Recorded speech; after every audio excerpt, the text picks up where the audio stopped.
کاش کہ امت مسلمہ کو یہ معلوم ہوتا کہ میلاد مصطفیٰ صلی اللہ علیہ وسلم کی محفل کو منعقد کرنا اور آمد رسول صلی اللہ علیہ وسلم کا تذکرہ کرنا یہ کتنا باعث برکت ہے۔ اگر یہ معلوم ہو جائے تو میں سمجھتا ہوں انسان پوری زندگی میلاد مصطفیٰ صلی اللہ علیہ وسلم منانے ہی کے اندر اپنا وقت خرچ کر دے۔ میں صرف 2 حدیثیں آپ کی سماعتوں کے حوالے کرنا چاہوں گا، اور ان حدیثوں کو شیخ عبدالحق محدث دہلوی رحمۃ اللہ تعالی علیہ نے اپنی کتاب کے اندر نقل فرمایا ہے۔ حضرت عبداللہ ابن عباس رضی اللہ تعالی عنہما مسجد نبوی شریف میں تشریف فرما تھے۔ کچھ افراد وہاں پر موجود تھے اور حضرت عبداللہ ابن عباس رضی اللہ تعالی عنہما ان کے سامنے آمد رسالت مآب صلی اللہ علیہ وسلم کا تذکرہ کر رہے تھے کہ آقا کریم صلی اللہ علیہ وسلم کی ولادت اس وقت ہوئی، اس تاریخ کو ہوئی۔ اتنے میں رحمت عالم صلی اللہ علیہ وسلم تشریف لائے اور حضرت عبداللہ ابن عباس رضی اللہ تعالی عنہما سے فرمایا کیا کر رہے تھے؟ تو عرض کرنے لگے سرکار آپ کا میلاد پڑھ رہا تھا۔ تو آقا کریم صلی اللہ علیہ وسلم نے فرمایا حلت لک شفاعتی، تم پر میری شفاعت حلال ہو گئی۔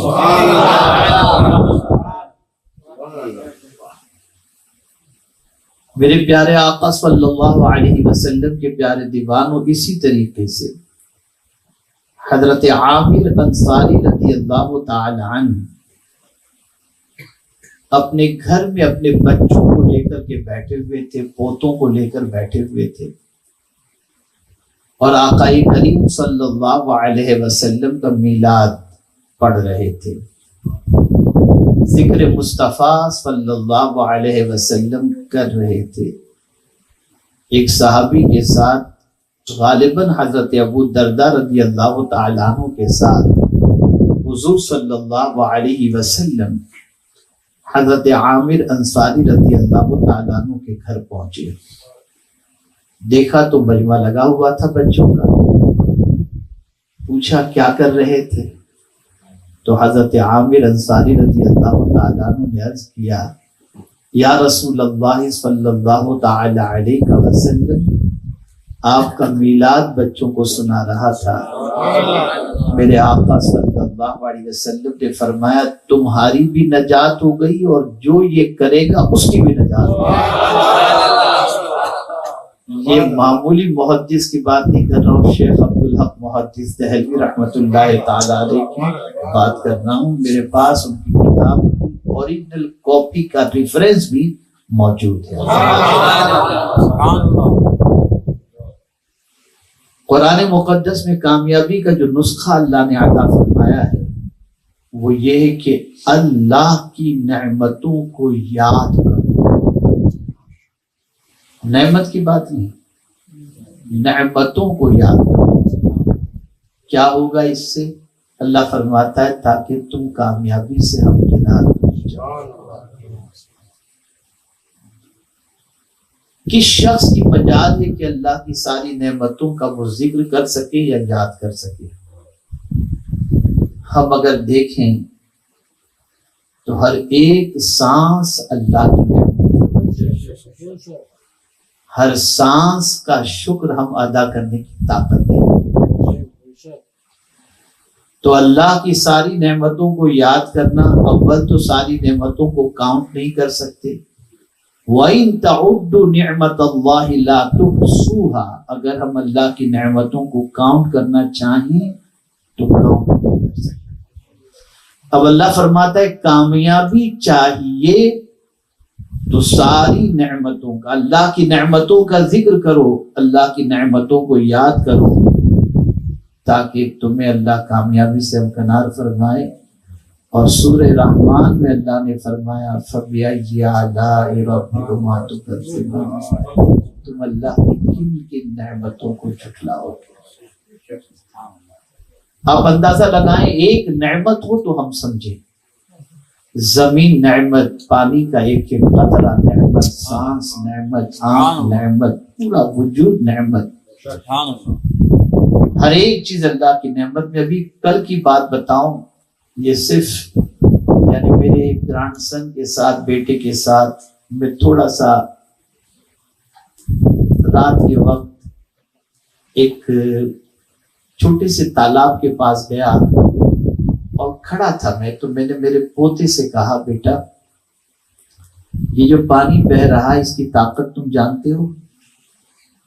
قرآن مقدس میں نے کہا اللہ نے فرمایا وَجَعَلْنَا مِنَ الْمَاءِ كُلَّ شَيْءٍ حَيٍّ أَفَلَا يُؤْمِنُونَ، اللہ فرماتا ہے ہم نے ہر چیز کی زندگی پانی سے بنائی ہے، کیا پھر بھی تم ایمان نہیں لاتے؟ سائنس آج تحقیق کر کے بول رہی ہے میرا مولا پہلے سے فرماتا کسی بھی چیز کی زندگی کے لیے پانی کا ہونا ضروری ہے۔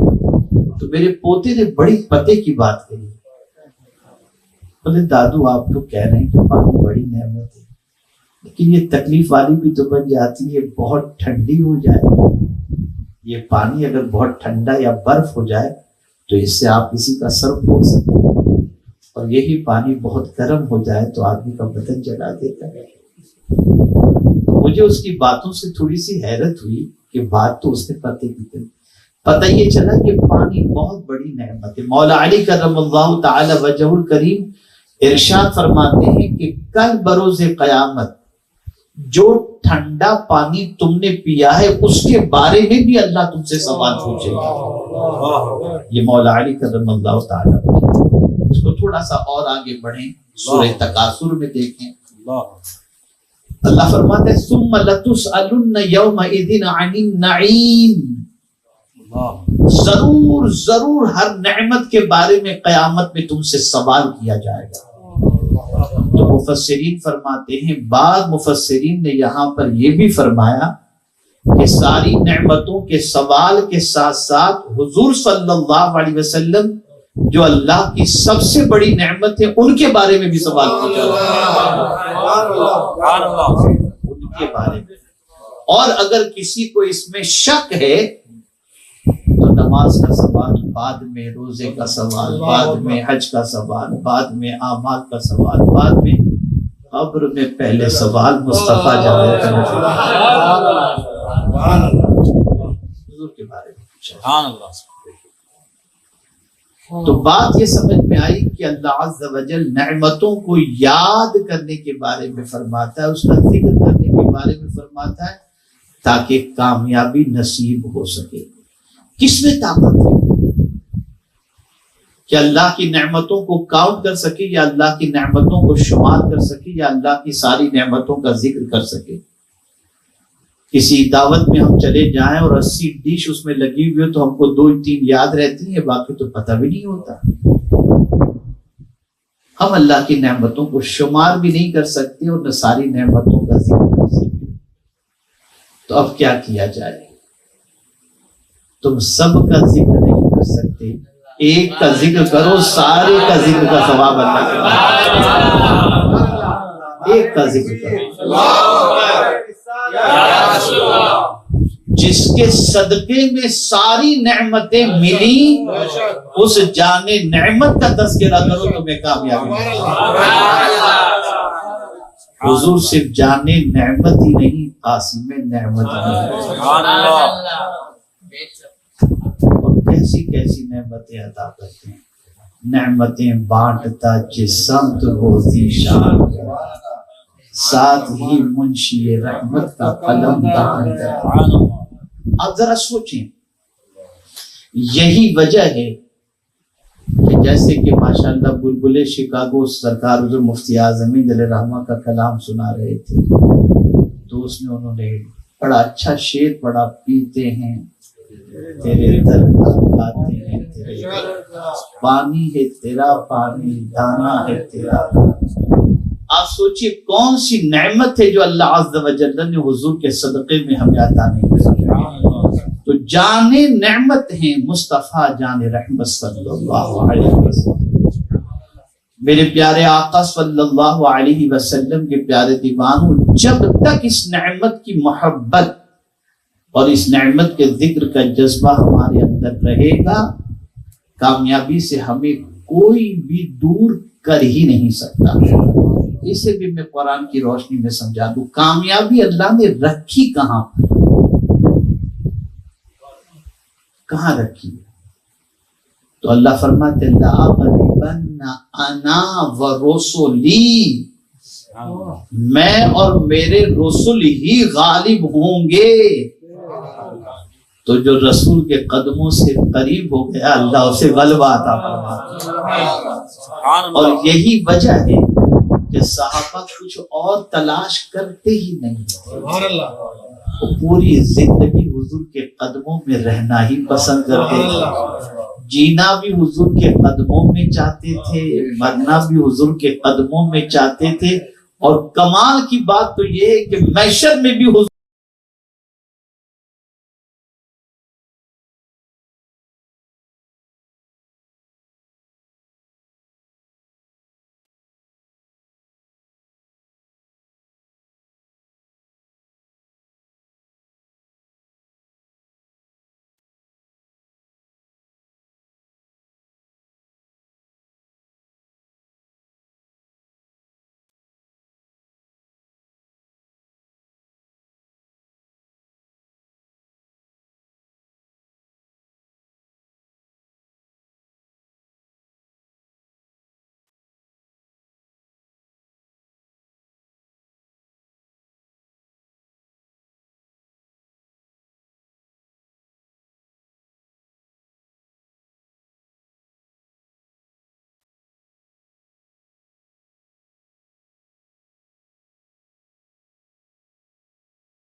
اور جب تیرے حبیب کو تو دے رہا ہے تو کہتا ہے میں نے مومنوں پر احسان کیا،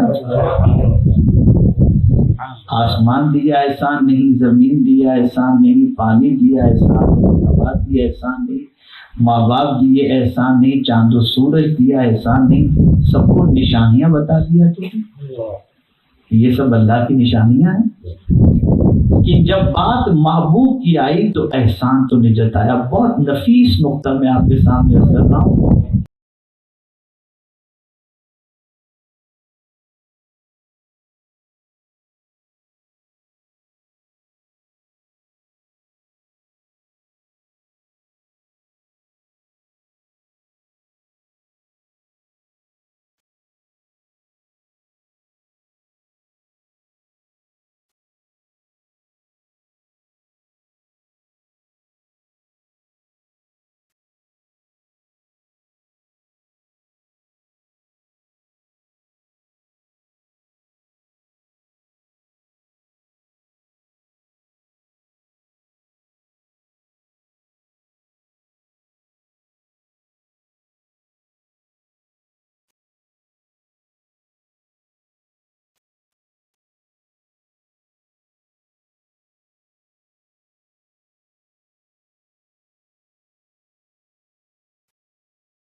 جب تک رسول رحمت صلی اللہ علیہ وسلم کی عظمت ہمارے سینے کے اندر موجود تھی، اللہ کرے کہ ہمیشہ رہے، کامیابی سے ہم کنار، اور اس میں تھوڑی سی کمی واقع ہوئی، ہم زوال پذیر ہو گئے، ہم تباہی کے دہانے پر پہنچ گئے، ہم بربادی کے راستے پر پہنچ گئے۔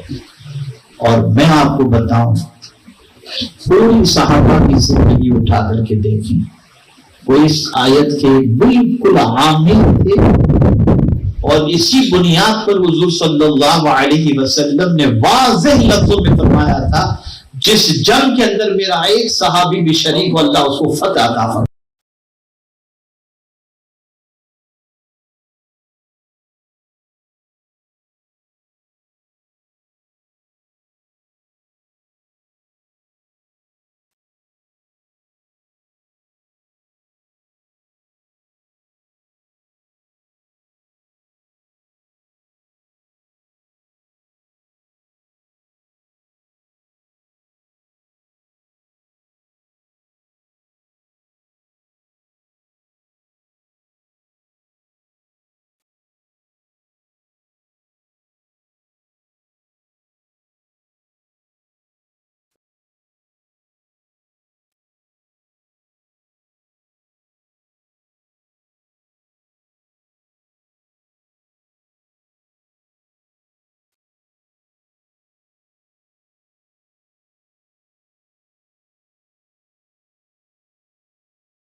آپ تو اتنی عظیم نعمت ہیں، زمین کے اوپر بھی نعمت آپ کے صدقے میں، زمین کے اندر کی نعمت بھی آپ کے صدقے میں، اور میدان محشر کی بھی نعمتیں آپ کے صدقے میں اللہ تعالیٰ۔ جام کوثر ملے گا تو حضور کے صدقے دیدار مصطفیٰ دیدار الہی نصیب ہوگا حضور صلی اللہ علیہ وسلم جنت ملے گی حضور صلی اللہ علیہ وسلم.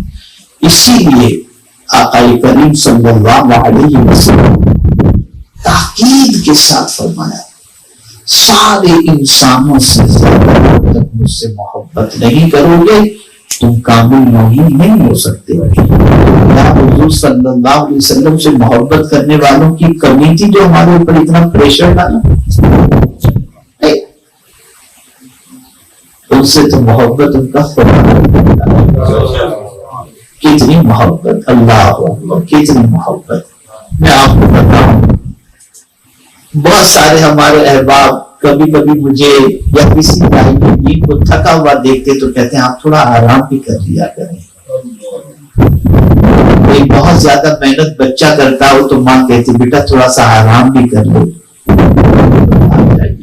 میرے آقا کی عظمت پر ہم تھکیں تو ہمارے رشتے دار میں آرام ہوتا نہیں اور مصطفیٰ تھکیں تو خدا انہیں آرام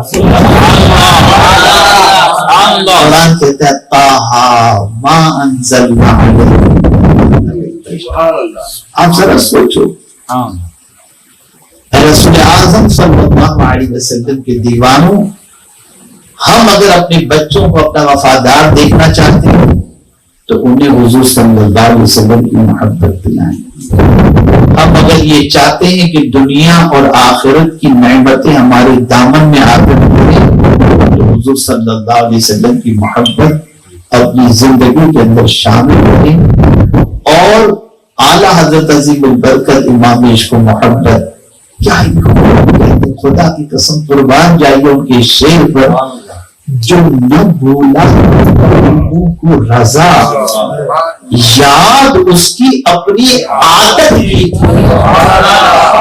یہ نہیں عادت کیا ہوتی ہے پیاس لگی تو پانی پیو یہ عادت ہے بھوک لگی تو کھانا کھاؤ یہ عادت ہے.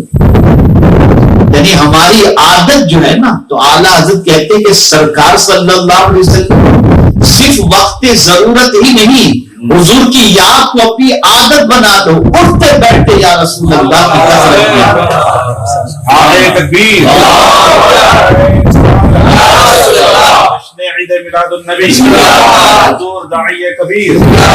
کی سرکار صلی اللہ تعالی علیہ وسلم کی یاد کو اپنی عادت بنا دو. صحابہ کا یہی وتیرہ تھا. وہ زندگی کی آخری سانس ان کی زبان پر کیا ہوتا تھا حضور صلی اللہ علیہ وسلم کی یاد. میرے پیارے آقا صلی اللہ تعالی علیہ وسلم کے پیارے دیوانوں یہ وہ ذات ہیں آقا کریم صلی اللہ علیہ وسلم اللہ اکبر کہ جن کی یاد ہی غموں کو مٹا دیتی ہے. ان کے مثال کوئی جیسے رنج میں ہو جب یاد آ گئی سب غم بلا دیے. اب یہ غم کیسے بلا دیے کیسے بلا دیے کہ اس کے بارے میں حضرت رسالت مآب صلی اللہ علیہ وسلم کو سمجھنا پڑے گا. اس میں میں اعلیٰ حضرت کی روشنی میں سمجھاؤں. اعلیٰ حضرت کہتے دین کا ہمارے ہلائے نہیں ہلتا. دین کا ہمارے ہلائے نہیں ہلتا. تم چاہو تو ابھی ہو جائے وہ نہم پھول غم کا پہاڑ. سرکار اگر آپ چاہیں تو یہ غم کا پہاڑ بھی پھول میں تبدیل ہو اور ہم چاہیں تو نہیں سکتے. حضور کے صدقے میں غم بھی خوشیوں میں بدل جائے. کورونا کے زمانے میں مجھے یاد ہے کہ بہت سارے لوگ بے روزگاری کی سلسلے میں امریکہ میں خوب دولت لٹائی جا رہی تھی. کورونا کا ٹینشن سوائے بیماری کے اور کسی چیز کا نہیں تھا. لیکن باقی ممالک کے اندر ویسٹرن اور یورپین کنٹریز کے علاوہ کے کنٹریز کھائیں کیا پیئیں کیا کس طرح سے زندگی گزاریں یہ پوزیشن تھی. ایسے ہی ایک بزرگ سے میری ملاقات ہوئی اور تصویر کورونا کے زمانے میں چل پڑا کہ لوگوں کی بڑی عجیب پوزیشن ہے کس طرح سے گزارا ہوگا انہیں. بڑھتا ہی جا رہا تھا یعنی تو مجھے کہتے ہیں لوگوں نے اعلیٰ حضرت کے شعر کو سمجھا، یہ ٹینشن ہے کہ کیا کھائیں گے کیا پئیں گے، ارے ایسا ملا کریم ایسا ملا کہ جس کے کھلے ہیں ہاتھ بھرے خزانے، آؤ اے مفلسوں کے پھر کیوں تمہارا دل اضطراب ہے، تم اس رسول کے امتی ہو کہ جن کے پاس خزانہ بھرا پڑا ہوا ہے اور حضور رکھتے ہی نہیں ہے، بانٹتے ہی چلے جاتے ہیں، تو اے غریبو تم بے قرار کیوں، ایسا رسول تمہیں ملا ہے جس کے پاس خزانے ہی خزانے موجود ہیں۔ مسئلہ یہ ہے کہ میرے پیارے آقا صلی اللہ علیہ وسلم کی پیاری ہمیں رسول گرامی وقار صلی اللہ علیہ وسلم کی عظمتوں کو پڑھنے کی بھی ضرورت ہے، سمجھنے کی بھی ضرورت ہے اور دل میں بٹھانے کی بھی ضرورت ہے۔ آخری بات عرض کر دوں اور اسے ذہن کے اندر ہمیشہ کے لیے محفوظ کروں، ایک بہت بڑی بیماری اس وقت ہمارے معاشرے میں چل رہی ہے اور وہ شک و تردد کی،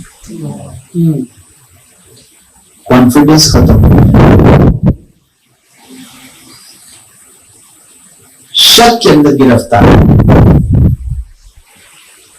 آپ کہیں گے شک؟ جی صاحب،